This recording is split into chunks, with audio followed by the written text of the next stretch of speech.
in 3 days, I was like, okay, I have to change my portfolio. It's not ready. How to pop up? I just got accepted at Politecnico di Milano. Yeah. Jokes on you, you're hired. It's going straight from university to hired. Also, it doesn't leave you time to develop more new skills. And sometimes, yes, I see people who overwork a lot. I think architecture in general, like I feel that it's a conservative field in a way. Wow, I thought it's gonna be much more difficult to change job. And it pays off until now.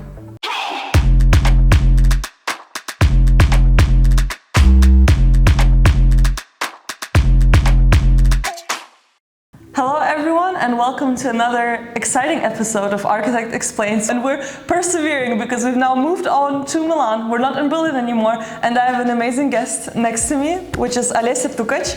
And she graduated PoliMi and started working at an amazing company here in Milan. She's an architect now, and I decided to convince her to give us a little bit of an insight of how do you actually get a job in Europe as an architect after you've graduated. What are the main things that companies are looking for? What is something to keep in mind? And just the overall tips you can share with us, the youth that is still looking to find a job after we graduate, if we will graduate, but I pray we all will. Maybe we should start with something more general, just so the people understand how amazing you are and how much you've already done in your life. So let's start with maybe you introducing yourself a little bit. How did you come to architecture? Where did you study before? And where are you now? I grew up in Belarus. Like, I'm originally from Belarus. I always wanted to be an interior designer. Like, you know, I was a 4 in my kindergarten, and everyone were like, I want to be like, I don't know, the firefighter or a policeman or something. I wanted to be a fashion designer. Then I understood fashion is not my profession, absolutely. How? No, I don't know. I was not very interested in like clothes or stuff after I was like 4 or 5 years old. And I decided to be an interior designer because it was very creative in my mind, and like, you know, you can create space and change something around you, like practically. After school, I went to St. Petersburg and I studied in the academy, Stiglitz Academy, where we had like a lot of focus on design and much more focus on art, you know, drawing, painting, and all this stuff. Yeah, after graduation, 1 year after, I moved to Milan, was accepted to the master program in Poli. Yeah, and now I'm here. So you said it like it's so easy. Yeah. I just got accepted at Politecnico di Milano. Yeah. Basic activity. No, actually it was funny because I applied for 2 programs. Like I was studying interior design in Stiglitz Academy in St. Petersburg. And then when I came to Milan, I was applying for both programs. I was applying to the program of proprio interior design. And the other program I was applying to was architecture, because I found out that I was lacking a little bit of architectural background for the things I would like to do in the ideal world. That my ideal projects would be like, you know, these churches that are abandoned and that I can transform into libraries or like museums and stuff. And so I was like, okay, no one will let me do that until I'm an architect probably. So I was like applying for these 2 programs, and the funny thing was that interior program kind of denied me. So, and it was the first refusal I got was from interior program, and I was like, I'm not going to Italy. No. They will never accept me to architecture. And no, they actually did. Amazing. So now I'm an architect with an interior design background, actually. That's really cool. So you got into Politecnico di Milano. Could you maybe talk a little bit about how that prepared you for working in architecture? Do you feel well prepared? Have you enjoyed your studies there when it comes to then working? From the point of enjoyment, yes, a lot. I think I was very lucky because I got to study with amazing professors, I have to say. All of them were really great, very inspiring in different ways. And I had really amazing teammates for the architectural studios, for others. No, okay. No, the majority of them were great. then you had some people that are not so collaborative with you. Yeah, generally, I think that I just got very lucky. I hear a lot of stories, like much worse than mine. And since for me, I didn't study architecture for a bachelor, everything was new. Like my thesis project was like, I don't know, 1,000 square meters, 500, no, how much was it? Like 800 square meters, I think. Reconstruction of the fabric into cultural center. And then I come to my master degree and they say, hey, this is the plot and you need to build like a 4-story hotel here. And I'm like, okay. So it was very challenging because I never did anything before, you know, in the architecture. And so for me, it was very exciting, it was very challenging, very difficult. And I was very lucky with the professor. So I had the lucky star over me because for a lot of people I know, the experience was not so, you know, fulfilling, I would say. And in terms of the preparation for the real world architecture, they teach you this ideal architecture, I think, at least from what I see now, with my not so big experience, no, as a junior architect. Like, so you kinda are more philosophical and you put some thought and you follow the context and, you know, you consider a lot of things that you don't get to consider when you're a junior architect afterwards. They prepare you for the architecture in the very abstract, in a very beautiful and ideal world, which is not our world, unfortunately. So it's nice to experience it, and I think it's very valuable, like to see, to experience it, to be able to go to the library, you know, to read book, and to be inspired by some architect that, I don't know, went to Pompeii, sat there, and, you know, like did sketches there, and you imagine yourself being this architect, but in reality you go to work and and it's a bit different afterwards. Well, on that depressing. No, but like I think the main thing generally from PoliMi and from any university that you can get, you know, is that you get your connections, you get close to the people that inspire you. You get too close to the people that you can learn something from, and you have this bubble of people that are great professionals, and you exchange ideas and you can exchange practices, and it's like and it's the most valuable thing that you can get from your studies. Not I don't even think it's the projects that you do. It's like the people with whom you meet there and that you stay in contact there. And I don't know, if you get close to professors and, you know, you can get a place in the university and experience a bit more academical maybe sphere. So it's like, I think it's a big place where all of us have possibilities to have a great networking and use it afterwards to train ourselves to be better. Yeah, I agree with that. I think a big issue also with students when they study at universities that are like as prestigious, PoliMi and those other really like Delft and all those other places, you invest so much time into getting into the university that then the next step is like, what am I going to do? Yeah. Like, I'm about to graduate, like where do I go next? There's no PoliMi 2.0, like what am I actually doing? And then you go to take a PhD. Life hack. But okay, like jokes aside, what was your first step after the graduation? Did you already know you were going to work somewhere? What did you want to work in? No, I mean, yeah, my first step after graduation was to go to the office I already was working in. Okay, elaborate. A little bit. You know, I think it depends on your, like, you know, social status and the amount of like material help your parents can provide to you. You can live your university life in very different ways. For me, fortunately, or unfortunately, I don't know, the moment I kind of started studying, I started to try to find a job, kind of. And I was working a little bit of freelancer here, a little bit of freelancer there. And then, I don't know, at some point I was like, okay, I finished my final course because we have like 3 semesters where you have totally like filled with the subjects, some courses that you take. And then there is a time that you can spend on your thesis.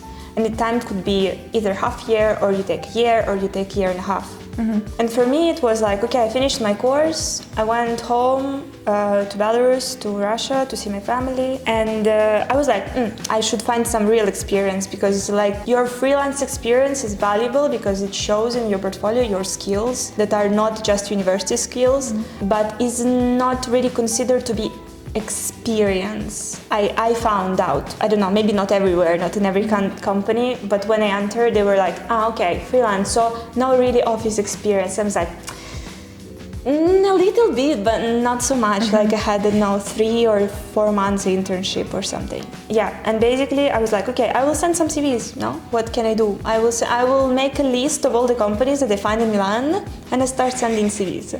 I opened Google Map. I put architecture studios, and I made a list of all the companies. I went to Design, I went to like Arc Daily, and I made a list of all the companies I could find. And I started sending CVs there.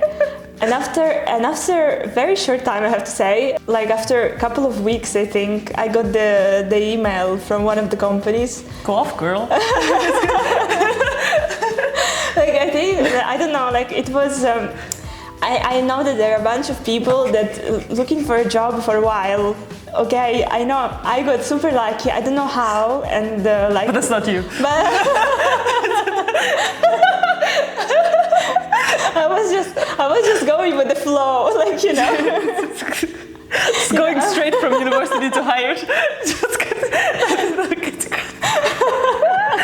Love that. Sorry, keep going. No, basically no.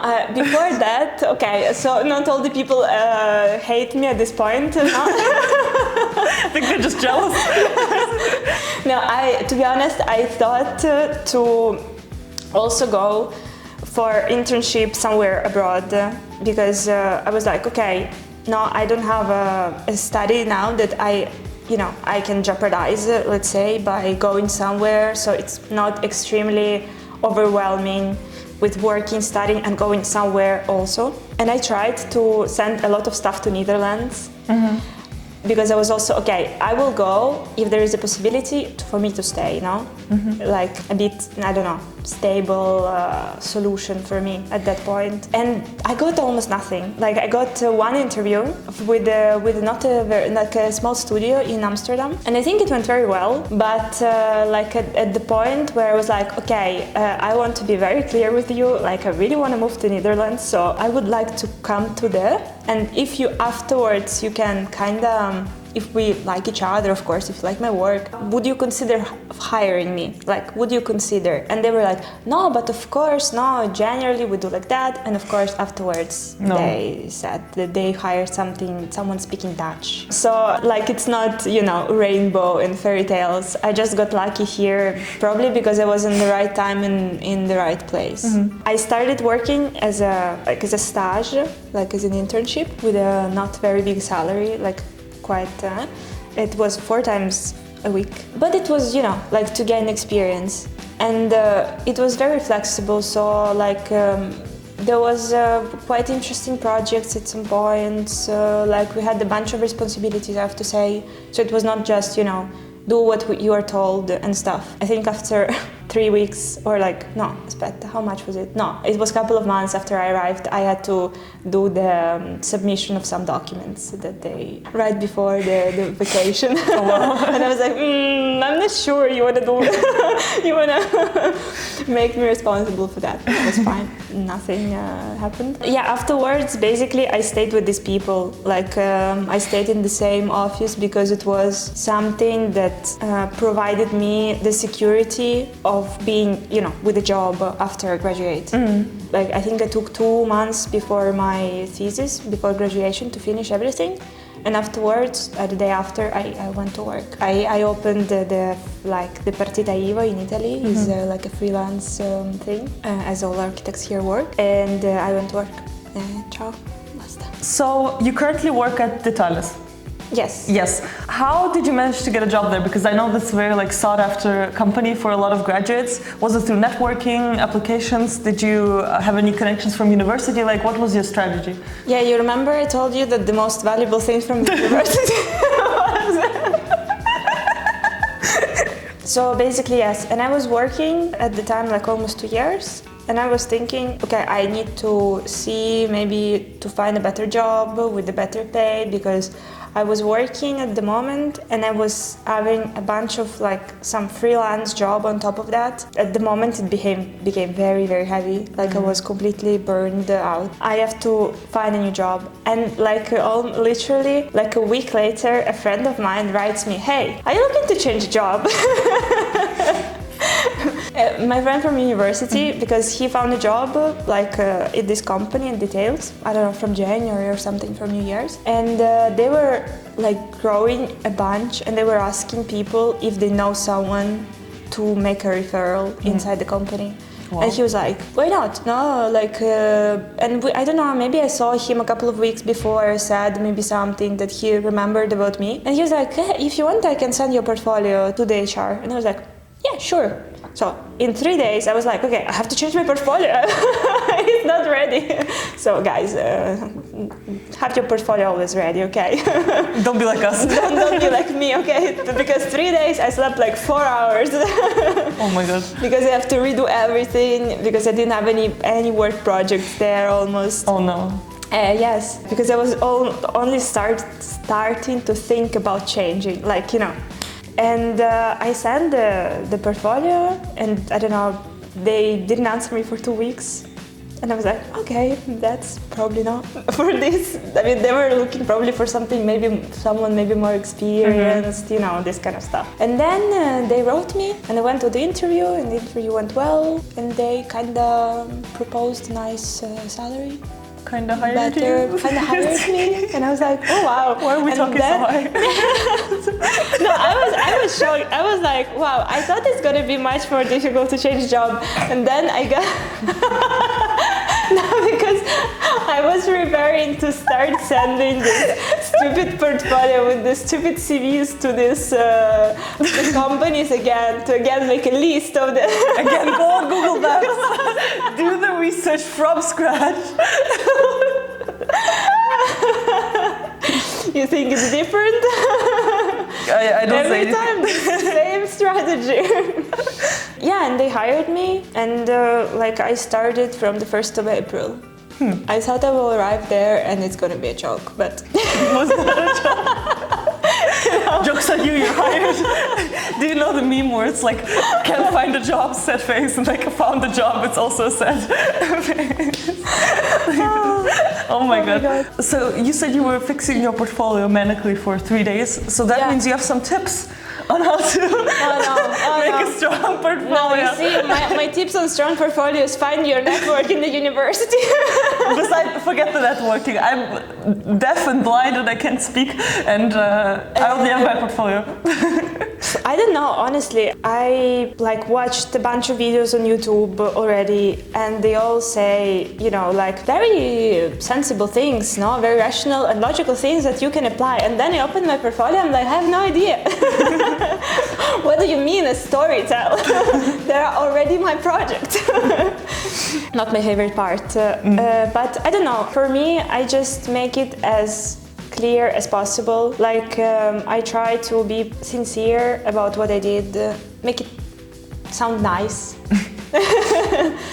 Make it very short and clear. I don't know. Like I heard a life hack, I think, from someone of my friends. Maybe she saw it on your page. I'm not sure. That now, if someone sees your portfolio, and usually, you know, the cover of the portfolio is very, you know, there is a portfolio, it's very clean, it's very, you know, architecture style. Mm-hmm. The suggestion was to make it pop up somehow, you know, to make it colorful, or to add something that is a bit weird, so that the person would be interested at least to open it and see who you are. Because I think that especially if you're applying to a big company without any referral and stuff, especially now with the, you know, AI stuff going around, and probably the smaller companies are not using them because they're not receiving that much applications. But probably for bigger company, for the more corporate environment, you need to do additional some sort of attention, how to pop up, you know, out of everyone. And I think it's very basic advice that you can hear from everyone. So I don't know. I don't think it's basic. Yeah. I don't know. Put some teapot from Alice in the Wonderland on the cover or something. I've never heard that before. maybe I'm just like starting to develop Alzheimer from the amount of videos I do, but I don't remember this. No, I don't know. A friend told me on the weekend about that, and I was like, it's a nice advice. Maybe I should do it as well because my cover is also very, What is your cover? Like I have a bunch of lines and some dots. Nice. And of course it's white. Of course. And it's like it's very minimal. Of course, like I don't know. Like I listen to all these advices and I'm like, yeah, it's like it makes total sense. Yes. I should do that. And then I open my InDesign and I'm like, I have no fucking clue. Sorry for the swearing. How to present myself in a better way than just show what I can do. And yeah, so it's still a challenge for me. Like when I find next job, I will tell you. I will try to find it. I will try to find it by myself. Okay, so we make part two. An experiment.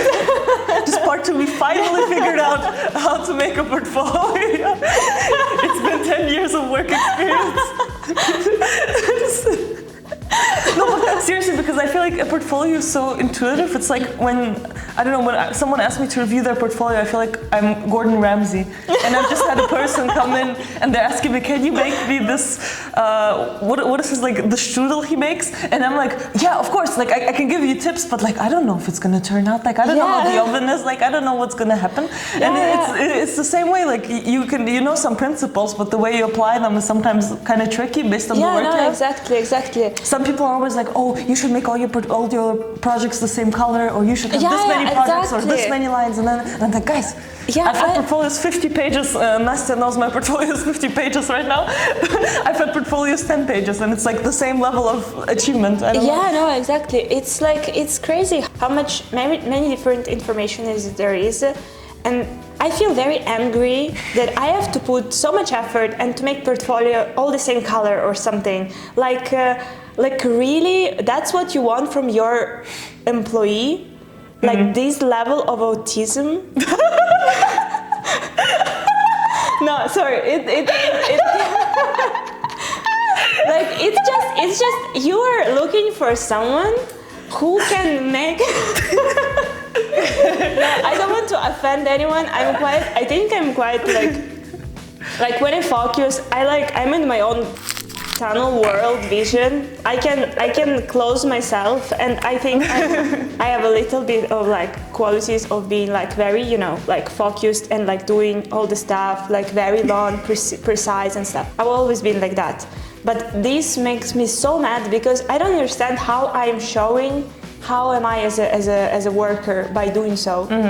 Because like you want a worker who is self-regulating, who can do things, who can make good contact in a team, who can function well without you going and micromanage them, So I don't know how making a portfolio be a storytell or like the same color or I don't know, some other crazy things that I'm gonna do for a month, like redoing everything in my portfolio. How is gonna show that I am a good worker? It's just gonna show that I am good at fixing stuff and putting them together. I don't know. I just don't see it. So it doesn't make sense to me. So it makes me very angry. Like when I have to do all the things and I compound it. It's nice.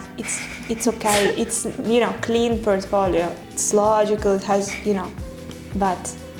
The same color, I don't know.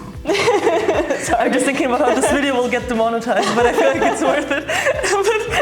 But this is an issue I have as well with portfolios, because I feel like it's less about showing your actual design talent and more about showing that you can put stuff together in a nice, fun way. Yeah.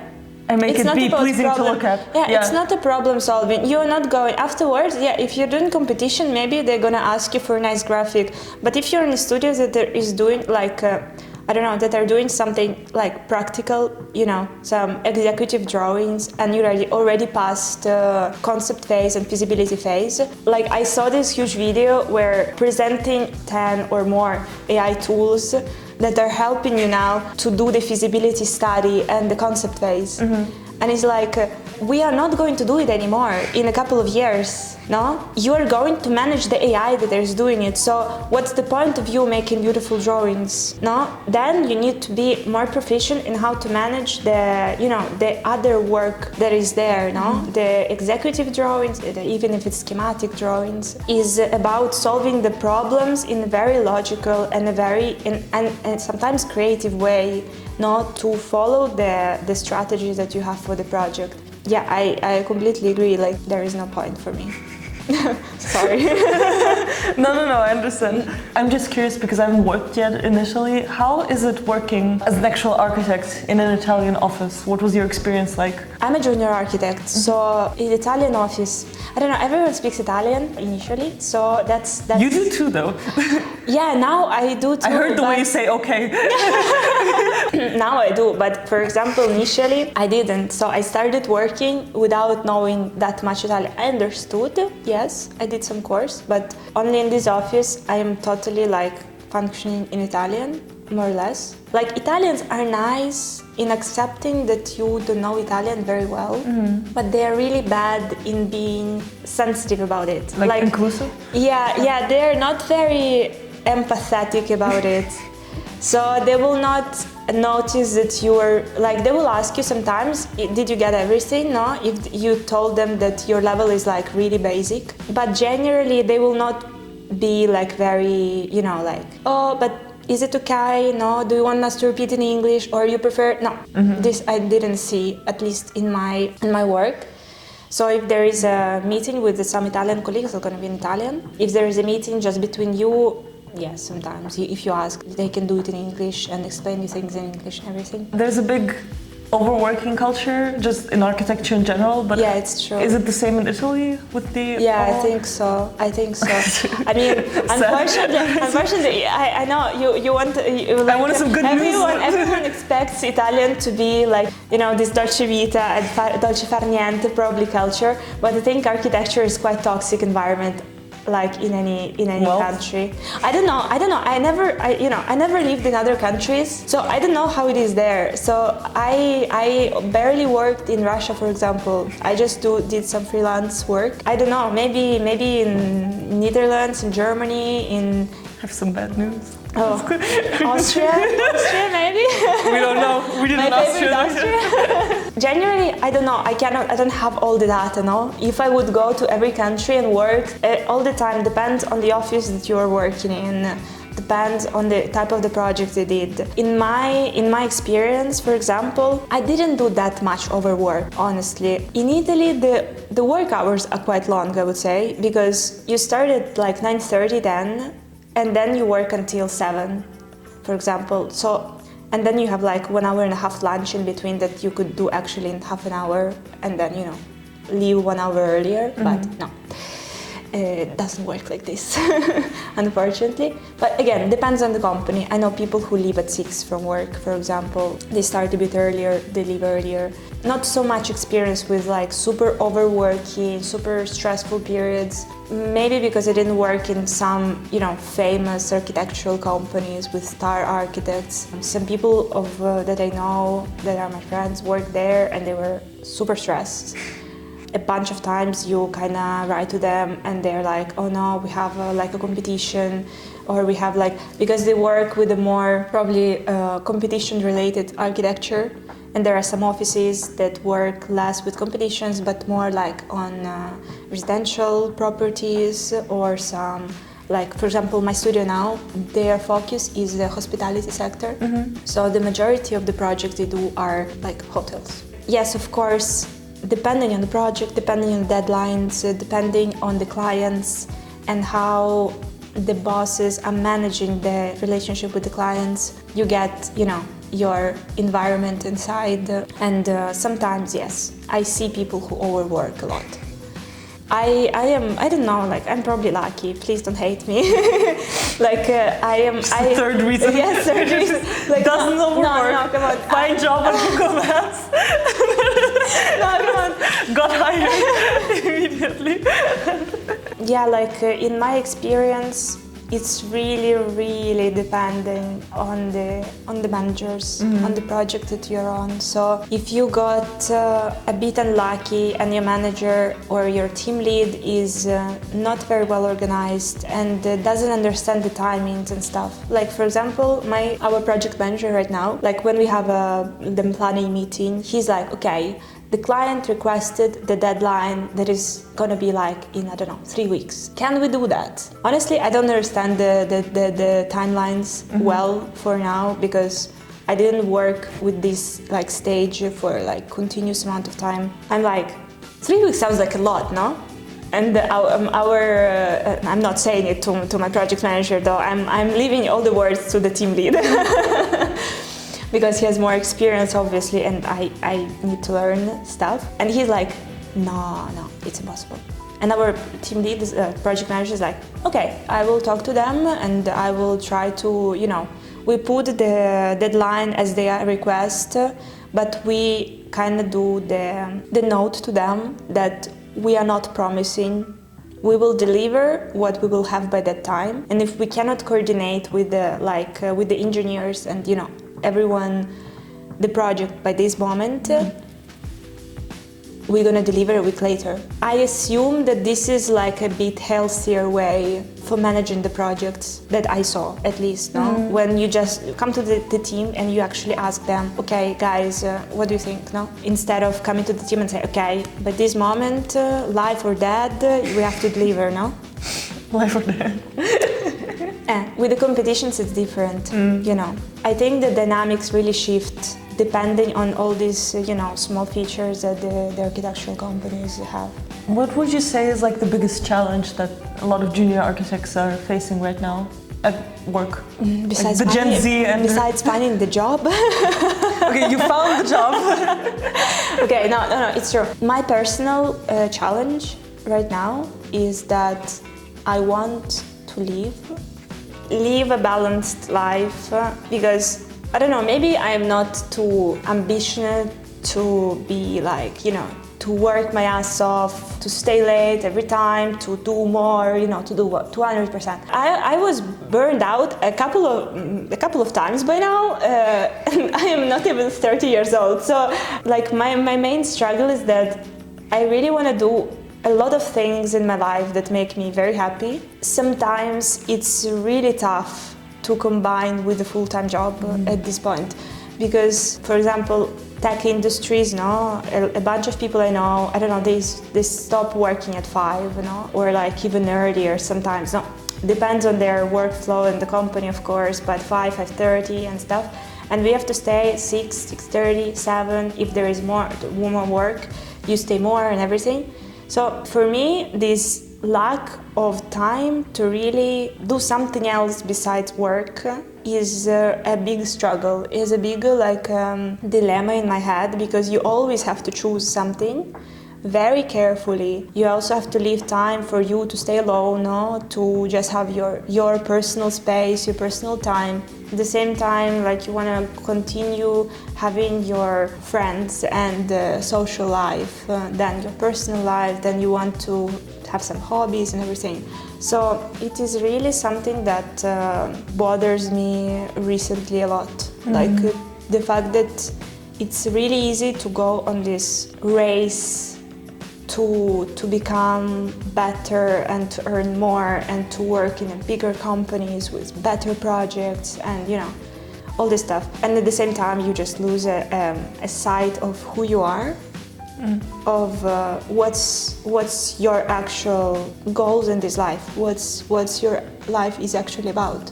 And for some people, maybe it is doing something in architecture, something great in architecture. But I like the puzzle of it. But I really don't care if there is going to be a building with my name on it. Like, I made this. Cool, like. No, I get it. So I'm not one of the people who is like racing towards. If I can rebuild churches in libraries, probably I will work my ass off. But it's not happening. No, or these projects of like. If I had a church, I would give it to you. Oh, please. Please do. I understand that too, though. I feel very passionate about not working your whole life. Especially if it's not, because it's different when you work for yourself and when you're working for somebody else. I feel like we also need to make that distinction. Yes, of course. At least for me, when I'm working on my own projects, I feel like I can work like day and night and it's fine. And you're so passionate and this. But when it's for someone else, it's like, okay, more than 8 hours, it's just difficult, like mentally and physically, and you have your own life. And some people also, maybe their family lives in a different country and they need to travel. And if you work full time, like, what are you going to do? Go Friday evening, come Sunday night? Like, what is that? That's not life. Exactly. It's just, and also I hate that there's no home office culture really developed in architecture. Yeah, it's true. It really upsets me to the bottom of my heart because I feel like we're so independent anyway, and there's Teams, there's Zoom, there's so many ways to collaborate by now that I just feel like it's more a method of control rather than a method of collaboration at this point. For sure. I think architecture in general, like I feel that it's a bit conservative field in a way. Right. Like a lot of companies during COVID went online completely. No, I spoke with some people from architecture. They were asking them to come to the offices during COVID, during lockdowns. So like. Is it okay? No, I don't think so. I don't know. So I agree, yes. Like it feels very constraining, especially in the world we're living right now. Like it doesn't leave your time. Also, it doesn't leave you time to develop more new skills. No? Yeah. So like you don't have time to study basically new things. No, I think the only way out of this culture is like just not accepting those kind of positions, but it's very difficult when you have no choice, and then it's like, you know, maybe you don't have an opportunity to pick between something, you just get this one offer.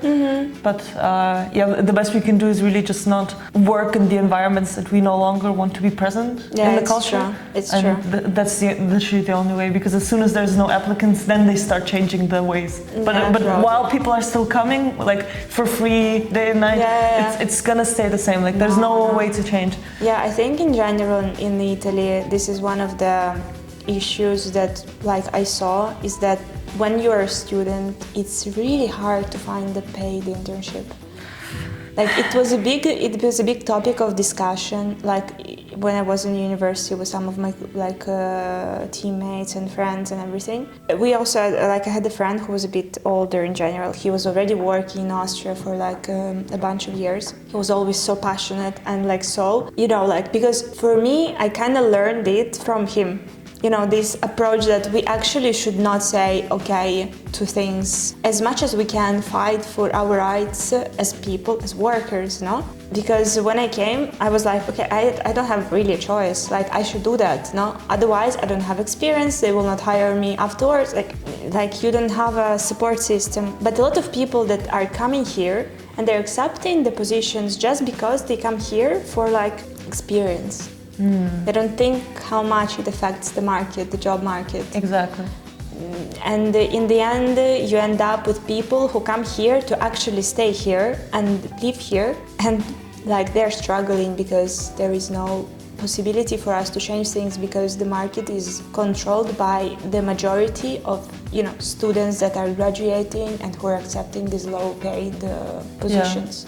Or not paid. I like to ask this question as the last question when I do some interviews. But if you could go back to the day you graduated, or just the first day you were working in architecture, what would be something you would tell your younger self back then to maybe avoid some mistakes or learn something? That's a very good question. I was thinking about it a bit, no? And the advice I would give myself is that I should be doing less moves, actions, meaning, no? But in a smarter way. My problem generally was that I'm quite, I would say, anxious person about how stable I am, how much money I have, no, how can I save some money, or how stable I am socially in this place where I am right now. And it kind of drives some actions of mine in terms of the job search and stuff, because I was doing a bunch of long hours while freelancing, while having a proper job.